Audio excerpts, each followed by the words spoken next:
राधे राधे। हम अपने आगे के सीटेड नोट्स डिस्कशन स्टार्ट करते हैं।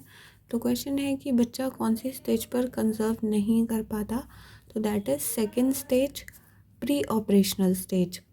अच्छा, ये कुछ इंपॉर्टेंट टर्म्स हैं जो हमने पढ़ी थी, रिवर्सिबल, डिसेंट्रेशन, क्लासिफिकेशन, कंजर्वेशन। रिवर्सिबल भी आपको पता होगा, 2x5 5x2 वाला एग्जाम्पल जो था, ये अब बच्चे को रिवर्सिबल कॉन्सेप्ट आता है। डिसेंट्रेशन यानी कि वो चीज़ों का जो अलग अलग एक्सपेक्ट देख पा रहा, पहले एक ही एक्सपेक्ट देख रहा था, सेंट्रेशन था, अब वह दूसरा एक्सपेक्ट भी देख पाएगा, तो that is decentration. Classification and conservation भी उसे आता है। तो ये सब वह कौन सी स्टेज पर सीख जाता है आकर, कंक्रीट ऑपरेशनल स्टेज पर, जिसकी आयु थी 7 से 11 वर्ष। अब हम आगे अपनी स्टेज नंबर 4 के बारे में पढ़ेंगे, दैट इज़ 11 से 15, जिसको हम हिंदी में कहते हैं औपचारिक अमूर्त संक्रियात्मक अवस्था। इसमें बच्चा इमेजिनेशन स्टार्ट कर देता है, सोचना शुरू कर देता है। यह संज्ञान की सबसे ऊंची अवस्था है, सर्वोच्च अवस्था है। बच्चा कुछ भी सोच सकता है, समझ सकता है, उसका माइंड डेवलप करना शुरू कर देता है इस एज पे, ठीक है। एंड बच्चा नियमों के ऊपर भी तर्क करने लगेगा, जिसे हम निगमनात्मक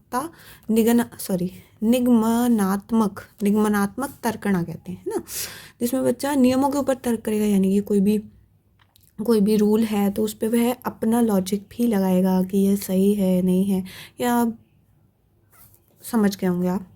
तो these are some important points, you can just see them once.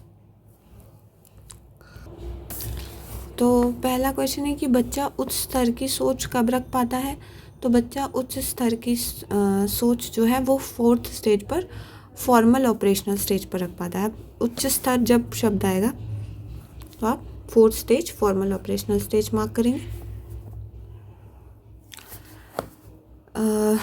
अब प्रश्न है कि एज पर Jean Piaget's ideas on language and thought which of the following statement is true. हमने पढ़ा था जीन पियाजे वाली थ्योरी, कि जीन पियाजे साहब का कहना था कि थॉट पहले आता है, लैंग्वेज बाद में आता है।